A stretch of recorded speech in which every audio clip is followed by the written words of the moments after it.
கூட்டத்தை தொடங்கும் முன்பு ஒரு மகிழ்ச்சியான செய்தியை உங்களோடு நான் பகிர்ந்து கொள்ள விரும்புகிறேன். பெரியார் மண்ணில் நாம் பெரு வெற்றி பெற்றுவிட்டோம்.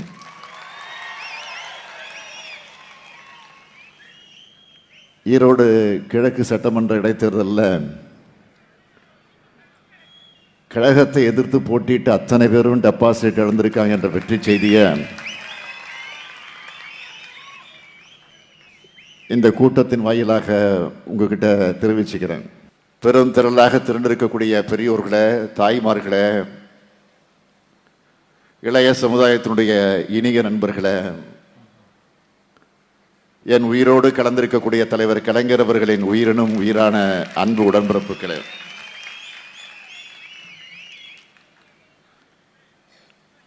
தமிழ்நாட்டை வஞ்சிக்கிற ஒன்றிய அரசுக்கு எதிராக இன்றைக்கு தமிழகம் முழுவதும் நாம கண்டன கூட்டத்தை நடத்திக்கிட்டு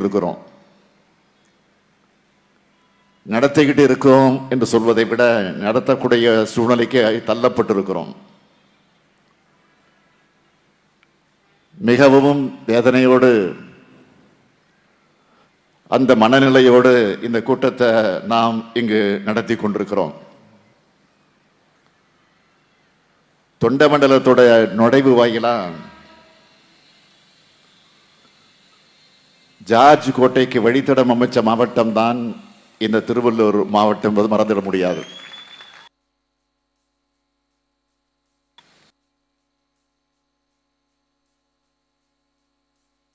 உரிமைகளுக்கான போராட்டமும் பிரிக்க முடிய வழங்கி கொண்டிருக்கிறது. மொழிவாரி மாநிலங்கள் அன்று நடந்த எல்லை போராட்டத்தில் இந்த மாவட்டத்தில் திருத்தணி தமிழ்நாட்டுக்குத்தான் சொந்தம்னு மாஃபோசி அவர்கள் தலைமையில் நடந்த போராட்டத்தில் நாமும் இணைஞ்சு போராடணும். சித்தூர் திராவிட முன்னேற்ற கழக மாநாட்டில் திருத்தணி தமிழ்நாட்டுக்குத்தான் சொந்தம்னு தீர்மானத்தை நிறைவேற்றினதோடு மட்டுமில்லாமல் வடார்காடு மாவட்டத்தில் இருக்கக்கூடியவங்களை இந்த போராட்டத்தில் கலந்து கொள்ள வச்சார் நம்முடைய பேரறிஞர் பெருந்தகை அறிஞர் அண்ணா அவர்கள். அது மட்டுமல்ல, அந்த போராட்டத்தை முன்னெடுத்த மாப்போசி அவர்கள் அன்றைய பிரதமர் நேரு அவர்கள் கடுமையாக விமர்சித்தார்கள். முழுக்க ரயில் மறியலை அறிவித்தார் பேரறிஞர் அண்ணா அவர்கள். திருத்தணியை காக்க தமிழ்நாடு முழுக்க ரயில் போர் நடத்தி கைதான இயக்கம்தான் நம்முடைய திராவிட முன்னேற்ற கழகம். அப்போ பேரறிஞர் அண்ணா, முத்தமிழறிஞர் தலைவர் கலைஞர் உள்ளிட்ட எல்லோரும் சிறையில் வைக்கப்பட்ட காரணத்தால் கழகத்துடைய பொறுப்பாளரா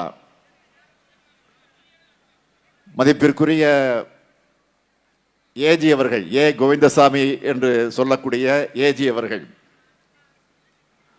அவரைத்தான் அன்றைக்கு அண்ணா அவர்கள் நியமித்தார்கள். நம்மளோட போராட்டத்தை கட்டுப்படுத்த தமிழ்நாடு முழுக்க 17 இடங்களில் துப்பாக்கி சூடு நடத்தப்பட்டுச்சு. அதில் 4 தொண்டர்கள் மரணமடைஞ்சாங்க. இப்படி திருத்தணியை அன்றைக்கு காத்தோம். இன்றைக்கு தமிழ்நாட்டுடைய உரிமையை குரல் கொடுக்க ஒன்று கூடியிருக்கிறோம். இந்த பொதுக்கூட்டத்தை, கண்டன பொதுக்கூட்டத்தை மிக பிரம்மாண்டமாகவும்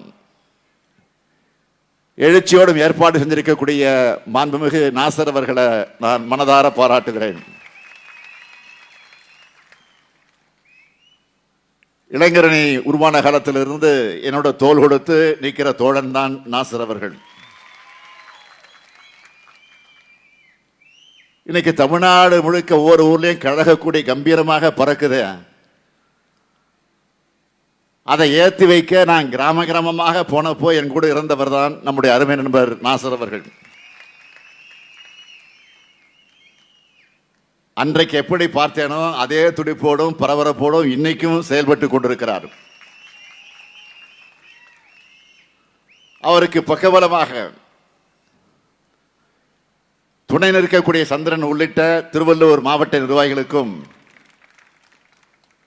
முன்னணியினர் அனைவருக்கும் என்னுடைய பாராட்டுக்கள், வாழ்த்துக்கள், நன்றிகள். உங்களுடைய ஆதரவால, உங்களுடைய உழைப்பால உருவானதுதான் நம்முடைய திராவிட மாடல் ஆட்சி. அதுக்கு நான் என்றென்றைக்கு நன்றி உடையவனாக இருப்பேன். 2021ஆம் ஆண்டு நடைபெற்ற சட்டமன்ற தேர்தலில் என் மேல நம்பிக்கை வச்சு தமிழ்நாட்டு மக்கள் ஆட்சி பொறுப்பை வழங்கினாங்க. மக்கள் என் மேல வச்சிருக்கக்கூடிய நம்பிக்கையை நான் காப்பாற்றி கொண்டிருக்கிறேன். இந்த 3.5 ஆண்டு காலத்தில் ஏராளமான திட்டங்களை நிறைவேற்றி தமிழ்நாட்டை இந்தியாவோட முதன்மை மாநிலமாக வளர்த்தெடுத்து வருகிறோம். அது ஊடகங்களை வெளியிடக்கூடிய புள்ளி விவரங்களாக இருந்தாலும் சரி, தனியார் அமைப்புகள் வெளியிடக்கூடிய சர்வேக்களாக இருந்தாலும் சரி, ஏன் ஒன்றிய அரசு வெளியிடக்கூடிய புள்ளி விவரங்களாக இருந்தாலும் சரி, அதிலெல்லாம் தமிழ்நாடு தான் முன்னிலையில் இருக்குன்னு இந்தியாவோட மிகப்பெரிய பொருளாதாரம் கொண்ட மாநிலங்களோட பட்டியலில் தமிழ்நாடு 2வது இடத்துல இருக்கு. தேசிய மொத்த உள்நாட்டு உற்பத்தியில தமிழ்நாட்டுடைய பங்கு உயர்ந்திருக்கு. 2030ஆம் ஆண்டிற்குள்ளாக $1 டிரில்லியன் அமெரிக்க பொருளாதாரத்தை அடைக்கணும்னு ஒரு மிகப்பெரிய குறிக்கோளை வச்சுக்கிட்டு நாள்தோறும் உழைச்சிக்கிட்டு இருக்கிறோம். பொருளாதார குறியீடுகள் எல்லாத்தையும் தமிழ்நாடு வளர்ச்சியை எப்படி இருக்கு? வறுமை இல்லாத மாநிலமாக, பட்டினி சாவுகள் அறவே இல்லாத மாநிலமாக தமிழ்நாடு இருக்கு. கடந்த 3 ஆண்டுகள்ல 10 லட்சம் கோடி ரூபாய்க்கு அதிகமான தனியார் முதலீட்டு திட்டங்கள் வர்றது உறுதி செய்யப்பட்டிருக்கு. இந்த வளர்ச்சியோட ஒவ்வொரு தனி மனிதருக்கும் நன்மை அளிக்கக்கூடிய திட்டங்களை செயல்படுத்திக்கிட்டு இருக்கோம். முத்தாய்ப்பான சில திட்டங்களை மட்டும் சொல்ல விரும்புகிறேன். மாசம் 1000 ரூபாய், ஒரு ஆண்டுக்கு 12,000 ரூபாய். 1,16,00,000 பெண்களுக்கு கலைஞர் மகளிர் உரிமை திட்டத்தில் கொடுக்கிறோம். அதே மாதிரி புதுமை பெண் திட்டத்திலையும் தமிழ் புதல்வன் திட்டத்திலையும் ஆண்டொன்றுக்கு 12,000 ரூபாய் வழங்குகிறோம். பெண் விடுதலைக்கு அச்சாரமாக வேலை வாய்ப்புகளை உருவாக்கி அவங்க இலவசமாக பயணம் செய்ய விடியல் பயண திட்டம். அவங்க பாதுகாப்பா வெளியூர்ல இருந்து வரக்கூடியவர்கள் தங்குவதற்கு தோழி திட்டம், ஹாஸ்டல், பெண்களுக்கு என்று தனியாக தோழி திட்டம் என்கிற பெயரில் விடுதிகள். இன்னும் சொல்லணும்னா அமைதியான பாதுகாப்பான மாநிலமாக இருக்கிறதுனால அதிக அளவு பெண்கள் வேலைக்கு போற மாநிலமாக நம்முடைய தமிழ்நாடு இருக்கு.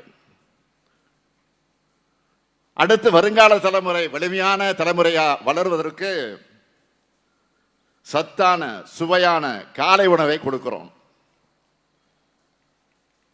தமிழ்நாட்டு மாணவர்கள்னா உடனே வேலை கொடுக்கிற அளவுக்கு நம்ம பசங்களோட திறமையை மேம்படுத்த நான் முதல்வன் திட்டத்தில் திறன் பயிற்சி கொடுக்கிறோம். ஒன்றிய அரசு வெளியிட்ட பொருளாதார ஆய்வறிக்கையில் தமிழ்நாட்டின் பல்வேறு திட்டங்கள் பாராட்டி இருக்கிறாங்க. எல்லா துறைகளையும் மேல் நோக்கிய வளர்ச்சியை தமிழ்நாடு அடைந்து வருகிறது. இத்தகைய சூழல்ல தமிழ்நாடு அரசுக்கு ஒத்துழைக்கக்கூடிய ஒன்றிய அரசு மட்டும் இருந்திருந்தா தமிழ்நாடு இன்னும் வேகமாக வளர்ந்திருக்க முடியும். தமிழ்நாட்டு மக்களான நீங்க முழுமையான வெற்றியை இந்தியா கூட்டணிக்கு கொடுத்தது போல சில மாநிலங்களில் பெற முடியாத காரணத்தால் சின்ன வித்தியாசத்தில் மீண்டும் ஒன்றியத்தில் பாஜக ஆட்சி வந்துவிட்டது. கூட்டணி ஆட்சியாக வந்துடுச்சு.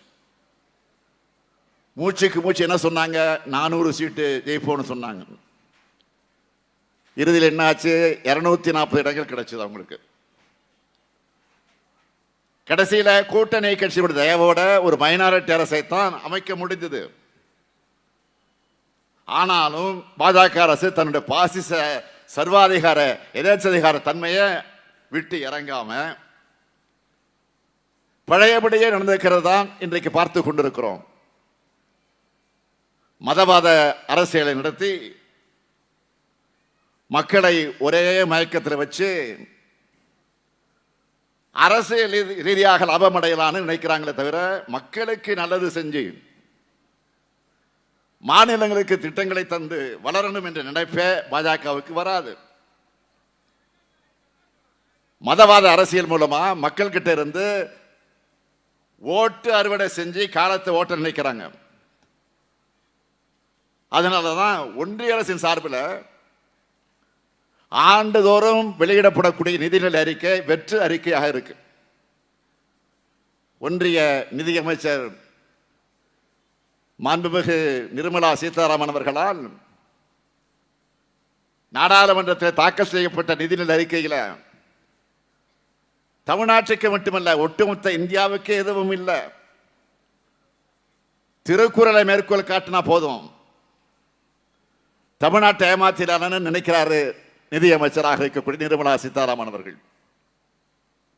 இப்போ புதுசா தெலுங்கு கவிதையை மேற்கோள் காட்டுகிறார்.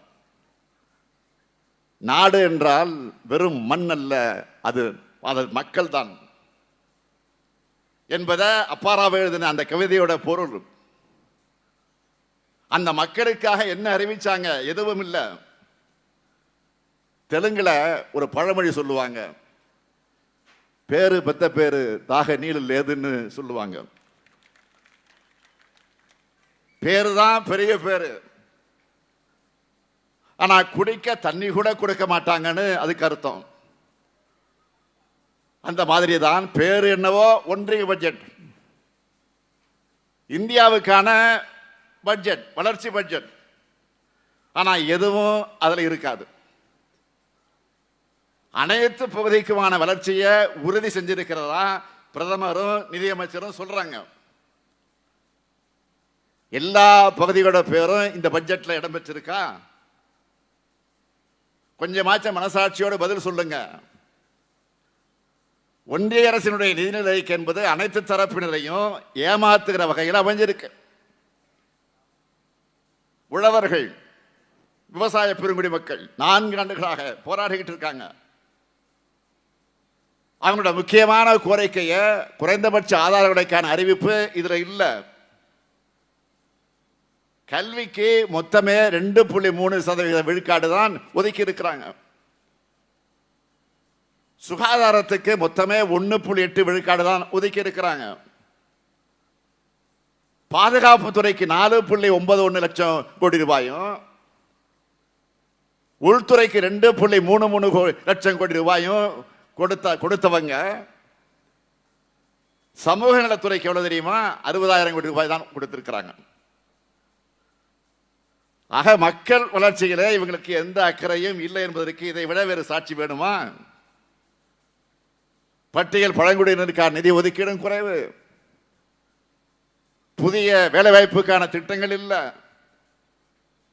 காப்பீட்டு துறையில் அந்நிய நேரடி முதலீட்டை 100 விழுக்காடு அதிகப்படுத்தினது மூலமா எல்ஐசியை ஒழிக்க முயற்சி செய்யறாங்க. உர மானியத்தை குறைச்சிட்டாங்க, பெட்ரோலிய பொருள்களுக்கான மானியத்தை குறைச்சிட்டாங்க, சமையல் எரிவாயு மானியத்தையும் குறைச்சிட்டாங்க.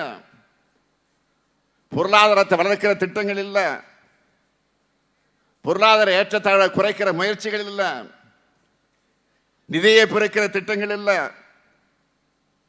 இந்த நிதிநிலை அறிக்கையினுடைய மிகப்பெரிய சலுகையாக அவங்க சொல்வது 12 லட்சம் ரூபாய் ஆண்டு வருமானம் கொண்டவர்களுக்கு வருமான வரி இல்லைன்னு சொல்லப்படுது.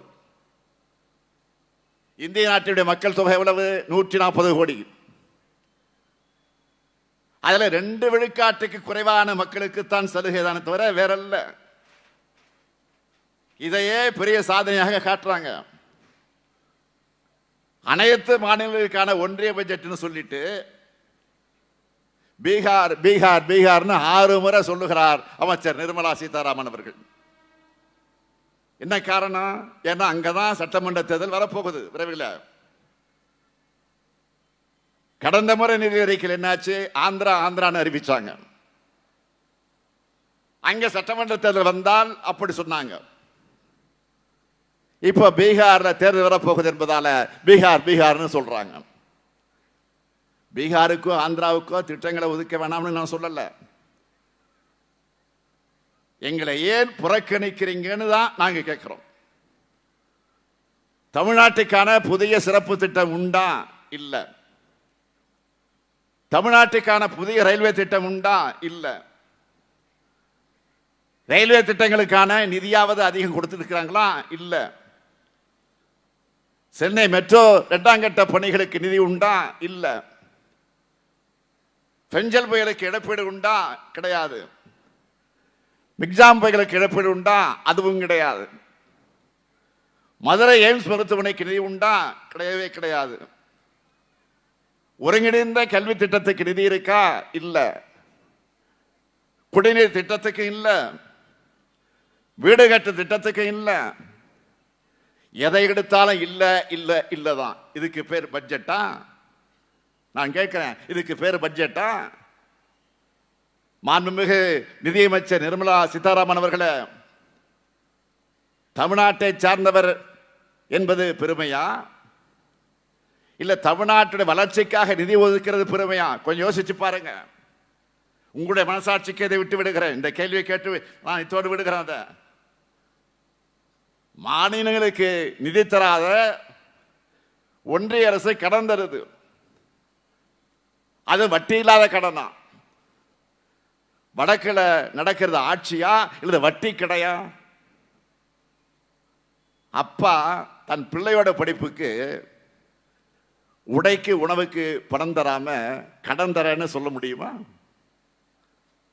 அப்படி கொடுத்தா அதுக்கு பேரு குடும்பமா? கேட்போமா மாட்டோமா? மாநிலங்களை ஒருங்கிணைச்சு ஆட்சி செய்கிற ஒன்றிய அரசானது மாநிலங்களுக்கு நிதி வழங்காம கடன் தரேன்னு சொல்றதுக்கு பேர் ஆட்சியா? இதுதான் கூட்டாட்சியா? இதுதான் அரசியலமைப்பு சட்டம் இப்படித்தான் சொல்லுதா? சட்டப்படி ஆட்சி செய்றீங்களா இல்ல உங்க இஷ்டப்படி ஆட்சி செய்றீங்களா? இந்திய பொருளாதாரத்துக்கு முதுகெலும்பா இருக்கக்கூடிய தமிழ்நாட்டை தொடர்ந்து வஞ்சிக்கிறது ஏன்? தமிழ்நாடுதான் பாஜகவுக்கு பிடிக்கலையா? பாஜகவுக்கு வாக்களிக்காத மக்கள் வாழுகிற மாநிலம்னு நிதி கொடுக்க மறுக்கிறாங்க. ஒன்றிய பாஜக அரசுக்கு நான் சொல்றதெல்லாம், நீங்க நிதியை கொடுக்காம இருக்கலாம், ஆனால் நாங்க நீதியை அடையாம விட மாட்டோம். நீங்க வேணும்னா வஞ்சிக்கிறவங்களாக இருக்கலாம், ஆனா நாங்க வாழ வைக்கிறவங்க. ஒரு ஆளுநர் நீங்க அனுப்புனீங்களே, RN ரவி, தமிழ்நாட்டை, தமிழ் முன்னோர்களை, தமிழ் மொழியை அவமானப்படுத்துறதே வழக்கமா வச்சுக்கிட்டு செயல்படுகிறார். ஏதோ புதிய அவரை எடுத்துக்கிட்டு இருக்கிற புது புது அர்த்தங்கள் எல்லாம் கண்டுபிடிச்சு ஏதோ சொல்லிக்கிட்டு இருக்கிறாரு. கவுண்டமணி காமெடி ஒண்ணு வருமே, அவர் சொல்றது இங்கே புரியாது, வீட்டுக்கு போனாதான் புரியும். அப்படிப்பட்ட கருத்துக்களை சொல்லிட்டு இருக்காரு. அந்த ஆராய்ச்சிக்குள்ள நான் போக விரும்பல. ஆனா தமிழ்நாட்டின் வளர்ச்சியை தடுக்கிற வகையில் தமிழ்நாடு குறித்து தவறான எண்ணங்களை, கெட்ட உள்நோக்கத்தோடு அவர் பேசிக்கிட்டு வரார். தமிழ்நாட்டிலிருந்து நிறைய தொழில் நிறுவனங்கள் வெளிமாநிலத்துக்கு போறாங்கன்னு எந்த ஆதாரத்தோடு பேசுகிறார்? அப்படி போகணும் என்பதுதான் அவருடைய கெட்ட எண்ணமாக இருக்கு. தமிழ்நாட்டுடைய வளர்ச்சியை ஒன்றிய அரசின் பொருளாதார ஆய்வறிக்கையை பாராட்டுது. ஆனால் ஆளுநர் ரவியினுடைய பாராட்டு நமக்கு தேவையில்லை. ஒரு மேடையில் என்ன பேசுகிறார்? பெண்களுக்கு பாதுகாப்பான நகரமாக சென்னை இல்லைன்னு சொல்றார். அதே ஆளுநர் ரவி அவர்கள் இன்னொரு மேடையில் பாதுகாப்பான நகரம்னு சொல்றாரு. இப்படி மாத்தி மாத்தி பேசுறார். பாதுகாப்பு இல்லாத மாநிலம் ஆளுநர் சொன்னதை 2 நாட்களுக்கு முன்னால் தமிழ்நாட்டிற்கு சென்னைக்கு வந்த ஒன்றிய அமைச்சர் ஜோதிர் ஆதித்யா சிந்தியா அவர்களே மறுத்திருக்கிறார். சென்னையில் ஒரு வர்த்தக நிகழ்ச்சியில் உரையாற்றிய போது அவர் குறிப்பிட்டார், பத்திரிகைகள் தெளிவாக வந்திருக்கிறது, ஆங்கில பத்திரிகை வந்திருக்கிறது, தமிழ் பத்திரிகை வந்திருக்கிறது, தொலைக்காட்சியில் செய்தி வெளியிடப்பட்டிருக்கிறது. சென்னை மாநகரம் இந்தியாவுக்கே முன்னோடியாக திகழ்துன்னு பாராட்டி இருக்கிறார். சென்னையில் இருக்கக்கூடிய ஐடி நிறுவனங்கள் 2,50,000 கோடி ரூபாய் அளவுக்கு வருவாயை ஈட்டுது. மோட்டார் வாகன உற்பத்தியில திருப்பரம்பதூர் நாட்டிலேயே திருப்பரம்பதூர் என்ற அந்த ஊரில் இருக்கக்கூடிய அங்க இருக்கக்கூடிய தொழிற்சாலையை பார்க்கிற போது நாட்டிலேயே 30 விழுக்காடு அளவுக்கு பங்கு செலுத்துது. சென்னை தான் உலகினுடைய புதிய டெட்ராய்ட் நகரமாக உருவெடுத்திருக்கு. ஆண்டுக்கு 50,000 திறமை மிக்க பொறியாளர்களை உருவாக்குது. சாலைகளும் மெட்ரோ ரயிலும் சிறப்பா இருக்கு. நகர்ப்புற வளர்ச்சியில் இந்தியாவுக்கு சென்னை தான் ரோல் மாடல். இதையெல்லாம் சொன்னவர் யார்? பாஜகவை சேர்ந்த ஒன்றிய அமைச்சர் ஜோதிர் ஆதித்யா சிந்தியா அவர்கள். ஆனால் இங்க இருக்கக்கூடிய ஆளுநர் ரவி அவர்கள் மட்டமாக பேசுகிறார். அப்படின்னா அவர் என்ன கெட்டதாக இருக்கு? ஆண்டுக்கு ஒரு முறை சட்டமன்றத்துக்கு வருகிறார், அவைக்கு வருகிறார். மாநில அரசு தயாரித்து தர அறிக்கையை படிக்க வேண்டியதுதான் ஆளுநருக்கு இருக்கக்கூடிய ஒரே வேலை. அதை கூட செய்யாம முரண்டு பிடிக்கிறார். நாட்களுக்கு முன்ன நாடாளுமன்றத்தில் நம்முடைய பிரதமர் மோடி அவர்கள் உரையாற்றினார். ஆளுநர் செய்கையை கண்டிச்சு பேசி இருக்கிறார். ஒன்றிய அரசு தயாரித்து வழங்கின உரைய பிரதமர் பேசுகிறார். ஒன்றிய அரசு தயாரித்து வழங்கின உரைய மாண்புமிகு குடியரசுத் தலைவர் ஜனாதிபதி குடியரசுத் தலைவர் அவர்கள் இந்த அவையிலே வாசித்தார். அதே போல மாநில சட்டமன்றங்கள்ல அந்தந்த மாநில அரசுகள் வழங்கக்கூடிய உரைய ஆளுநர்கள் வாசிக்கிறதும் நாட்டின் மரபு. குஜராத்தில் நான் முதலமைச்சராக இருந்தப்போ, யாரு மோடி சொல்லுகிறார், குஜராத்தில் நான் முதலமைச்சராக இருந்தப்போ எங்க அரசு தயாரித்து கொடுத்த உரைய அன்றைக்கு ஒன்றியத்தில் காங்கிரஸ் கட்சியின் ஆட்சி, காங்கிரஸ் ஆளுநர்கள் வாசிச்சாங்க. இதை யார் சொல்லுகிறார்? பிரதமர் அவர்கள் அழுத்த நிறுத்தமாக அவைகளே மாநில அரசுக்கு கட்டுப்பட்டு ஆளுநர் செயல்படும் என்கிற உண்மையை பிரதமர் மோடி அவர்களே ஒப்புக்கொண்டிருக்கக்கூடிய நிலையில நான் கேட்கிறேன், இதற்கு என்ன பதில் சொல்ல போகிறார் ஆளுநர் ரவி அவர்கள்? நீதிமன்றத்தில் இருக்க அந்த பிரச்சனை எல்லாம் இன்னும் ஒரு வாரத்துக்குள்ள வரும். ஏற்கனவே அவருடைய அட்டுழியங்களை அநியாயங்களை சர்வாதிகாரத்தெல்லாம் உச்ச நீதிமன்றத்தில் நீதிபதி கிழிச்சுக்கிட்டு இருக்கிறாங்க. என்ன பொறுத்த வரைக்கும் கேட்டீங்கன்னா அவரே தான் தொடர்ந்து இருக்கணும். அவர் இருந்தால் தான் நமக்கு வேகம் வருது. நான் பல நேரங்கள் சொல்லி இருக்கிறேன், 2026 திமுக ஆட்சி இருக்கிற வரைக்கும் அவர் தான் இருக்கணும். அப்போதான் அது நமக்கு வசதி. அவரே நமக்கு பெரிய பிரச்சாரத்தை நடத்திக்கிட்டு இருக்கிறார். அடுத்து இன்னொருத்தர் இருக்காரு, பிஜேபி தலைவர் அண்ணாமலை, அவரும் இருக்கணும். அவரும் இருக்கணும் தொடர்ந்து. 2 பேர் இருந்தால் போதும். நாம பிரச்சாரம் செய்ய வேண்டியது, அவங்களே பிரச்சாரம் செய்து நம்ம ஆட்சியை மீண்டும் மீண்டும் கொண்டு வந்து தமிழ்நாட்டில் உட்கார வச்சிருவாங்க. நான் கேட்க விரும்புவது, இவ்வளவு நடந்திருக்கு பிறகு, பிரதமர்களே சொல்லியதற்கு பிறகு நான் ஆளுநரை கேட்டுக்கொள்ள விரும்புவது, ரவி திருந்தணும், வேற எதையும் கேட்கல. நான் பிரதமரை பார்த்து கேட்க விரும்புவது, நீங்க குஜராத் முதலமைச்சராக இருந்தப்போ என்ன கேட்டீங்களோ அதைத்தானே பிரதமராக இருக்க உங்ககிட்ட நாங்கள் கேட்க தோணும். ஆளுநர் இல்ல யாரா இருந்தாலும் சரி தமிழ்நாட்டு வளர்ச்சியை தடுக்க முடியாது. தமிழ்நாட்டில் இன்றைக்கு நம்ம செஞ்சிட்டு இருக்கக்கூடிய வளர்ச்சி யாரால் தடுக்க முடியும்? எந்த கும்பலாலும் அதை தடுக்க முடியாது. அது அவங்களுக்கும் தெரியும். அதனாலதான் குழப்பம் ஏற்படுத்த முடியுமான்னு பார்க்குறாங்க. இப்போ தமிழ்நாட்டில் ஏதாவது புது பிரச்சனையை கிளப்பி கலவரம் செய்யலாமா, வன்முறைக்கு வழி அமைக்கலாமா என்று செயல்படுறாங்க. பல்வேறு மதங்கள், சாதிகள், பழக்க வழக்கங்களை கொண்ட மக்களாக இருந்தாலும் தமிழர்கள் என்ற உணர்வோடு மக்கள் ஒற்றுமையாக வாழ்ந்து வராங்க. அவரவர் கடவுள், அவரவர் நம்பிக்கை, அவரவர் விருப்பம்னு அமைதியா வாழ்ந்து வராங்க. இங்க எல்லா சமய விழாக்களும் தினமும் நடந்துட்டு தான் இருக்கு. லட்சக்கணக்கான மக்கள் கூடுறாங்க, அமைதியா வீட்டுக்கு திரும்பி போறாங்க. ஆன்மீகம் வேற, அரசியல் வேறன்னு பகுத்தறிந்து பார்க்கிற மக்கள் வாழுகிற மாநிலம் நம்முடைய தமிழ்நாடு. ஆன்மீகத்தை தங்களுடைய அரசியலுக்கு பயன்படுத்துகிற தீய சக்திகளை நாம எப்பவும் ஏத்துக்க மாட்டோம், மக்களை ஏத்துக்க மாட்டாங்க. அதேபோல் பிற மதத்தினர் உணர்வுகளையும் மதிக்கிறவங்களைத்தான் நம்ம மக்கள் ஏற்றுக்கொள்வார்கள்.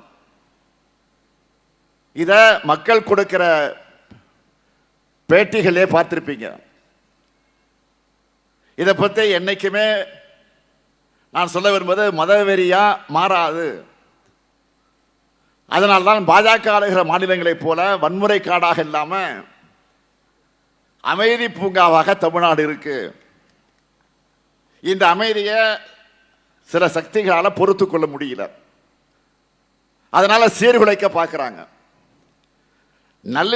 நல்லிணக்கமும் நட்புணர்வும் தான் வள்ளுவத்தையும் வள்ளலாரையும் வாழ்வியல் அறநெறியாக கொண்டு வாழும் தமிழ்நாட்டினுடைய அடையாளம். அந்த நல்லிணக்கத்தை கெடுக்கிறது மூலமா தமிழ்நாட்டினுடைய வளர்ச்சியை தடுக்க நினைக்கிறவங்களுடைய எண்ணம் ஈடேறாது. தமிழ்நாட்டுக்கு நியாயமாக வர வேண்டிய நிதியை தர மாட்டீங்க, பேரிட நேரத்தில் கூட உதவி செய்ய மாட்டீங்க. ஆனால் எங்க மாநிலத்தோட அமைதியை மட்டும் கெடுக்க நினைப்பீங்களா? நீங்க ஏமாந்து தான் போவீங்க. திருந்துங்க, இல்லைன்னா திருத்தப்படுவீர்கள் எச்சரிக்கிறேன். ஒன்றிய அரசு தன்னுடைய மனப்பான்மை மாத்திக்கலன்னா மக்கள் மன்றத்தில் நாளுக்கு நாள் மரியாதையை நீங்கள் இழப்பீர்கள். கடந்த வாரத்தில் வருந்தத்தக்க 2 சம்பவங்கள் நடந்திருக்கு. உத்தரப்பிரதேச மாநிலத்தில் கும்பமேளாவுக்கு போன பக்தர்களுக்கு சரியான பாதுகாப்பு ஏற்பாடு செய்யாத காரணத்தால அந்த நெரிசல்ல சிக்கி 48 பேர் மரணம் அடைஞ்சிருக்கிறாங்க. ஆனால் 30 பேர் தான் அங்கே இறந்தாங்கன்னு பாஜக அரசு தப்பான கணக்கு சொல்லுது. ஊடகங்கள் என்ன சொல்லுது? 48 பேர் என்று சொல்லுது. இன்னும் கூடுதலாக இருக்குன்னு அந்த மாநிலத்தில் இருக்கக்கூடிய தலைவர்கள் சொல்றாங்க. ஜேசிபி இயந்திரத்தை வச்சு உடல்களை எல்லாம் அகற்றினதாக சமாஜ்வாதி கட்சியுடைய தலைவர் அகிலேஷ் யாதவ் அவர்கள் குற்றம் சாட்டி இருக்கிறார். அதை பற்றி அவர் நாடாளுமன்றத்தில் விவாதம் நடத்த வேண்டும் என்று கேட்டிருக்கிறார், அனுமதிக்கல. கும்பமேளாவுக்கு வாங்கன்னு பக்தர்கள் அழைச்சிங்கள, அவங்களுக்கு பாதுகாப்பு தந்திருக்க வேண்டியது பாஜக அரசுடைய கடமை இல்லையா? உங்க மதவாத அரசியல் ஏன் மௌனம் ஆயிடுச்சு? அடுத்த மிகப்பெரிய கொடூர சம்பவம், அமெரிக்காவில் இருந்து 104 இந்தியர்கள் கையிலையும் காலிலையும் விலங்கு மாட்டி ராணுவ விமானத்தில் திருப்பி அனுப்பி வைக்கப்பட்டிருக்காங்கன்னு வந்தவங்க எல்லாம் பேட்டியை கொடுத்தாங்களே, கண்ணீரை இன்றைக்கு வரவழைக்குது பார்க்கும்போது. இது தொடர்பா அமெரிக்க அரசாங்கத்துக்கிட்ட பேச்சுவார்த்தை நடத்த வேண்டிய வெளியுறவுத்துறை அமைச்சர் ஜெய்சங்கர் அவர்கள் நடந்ததை நாடாளுமன்றத்தில் பேசுகிற போது நடந்ததை நியாயப்படுத்துகிற வகையிலே விளக்கம் அளிக்கிறார். இதுதான் இந்தியர்களை காப்பாற்றுகிற லட்சணமா? தன்னுடைய உலக பயணங்கள் மூலமாக இந்தியாவோட மதிப்பை உயர்த்திட்டதாக மார்த்திட்டு விஸ்வகுரு பிரதமர் மோடிக்கு 104 இந்தியர்கள் நடத்தப்பட்ட விதம் அவமானமாக தெரியலையா? அமெரிக்க அதிபர் தான் உங்க நண்பராச்ச, அவருக்காக அமெரிக்காவுக்கு போய் பிரச்சாரம் எல்லாம் பண்ணினீங்களே, அவர்கிட்ட இந்தியர்களை குறித்து பேசியிருக்க வேண்டாமா? உங்க இந்திய தேசிய அரசியல் மௌனமானத்துக்கு என்ன காரணம்? ஆட்சி அதிகாரத்தை தக்க வைத்தது தவிர வேற எந்த நோக்கமும் ஒன்றிய பாஜக அரசுக்கு இல்லைன்னு இதன் மூலம் தெரியுதா இல்லையா? ஒன்றிய ஆட்சியாளர்களை வஞ்சிக்கிறது உங்கள் வழக்கம், வாழ வைக்கிறது வளர்த்திருத்திருக்கக்கூடிய எங்கள் பழக்கம். உங்களை பொறுத்த வரைக்கும் தொட்டா தீட்டு பட்டா தீட்டு மாதிரி தமிழ்நாடு சொன்னாலே தீட்டாகிடுமா? இயற்கை நிதியை தர முடியாத அளவுக்கு உங்களது என்ன இரும்பாயிடுச்சா? நீங்க மேல இருக்கீங்க, நாங்க கீழே இருக்கோம்னு நினைச்சு ஆணவத்தில் ஆடாதீங்க. மேல இருக்கக்கூடிய நீங்கள் அங்க பாதுகாப்பாக இருப்பதற்கு என்ன காரணம்? கீழே இருக்கக்கூடிய வேர் பலமாக இருந்தால்தான் மேல மரம் வலுவாக வளர முடியும். நாங்க தான் ஜனநாயகத்துடைய வேறு, மறந்துடாதீங்க. இன்னும் சொல்றேன், என்னால ஆனதை நான் செஞ்சிட்டேன், இனி டெல்லி தன்னால் ஆனதை பார்க்கட்டும்னு பேரறிஞர் அண்ணா சொன்னார். அண்ணாவோட தம்பிகளான நாங்க, கலைஞரால் வளர்க்கப்பட்ட நாங்க சொல்றோம், உங்களால் முடிஞ்ச வரைக்கும் தமிழ்நாட்டை வஞ்சியுங்க, எங்களால் முடிஞ்ச வரைக்கும் உங்க தடைகளை கடந்து தமிழ்நாட்டை வளர்த்தெடுப்போம்.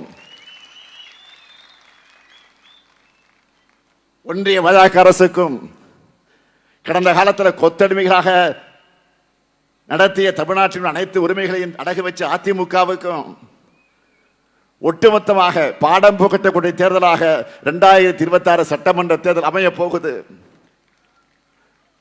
நாடாளுமன்ற தேர்தலில் 100 விழுக்காடு வெற்றி பெற்றதை போல சட்டமன்ற தேர்தலையும் முழு வெற்றி பெறுவோம். 7வது முறையும் ஆட்சி அமைத்து ஏற்றம் காண்போம். திமுக என்றென்றும் மாநில உரிமைகளுக்கான போராளி. இன்னைக்கு நாங்க முன்மொழிகிறத நாளைக்கு இந்தியாவே வழிமொழியும். நன்றி, வணக்கம்.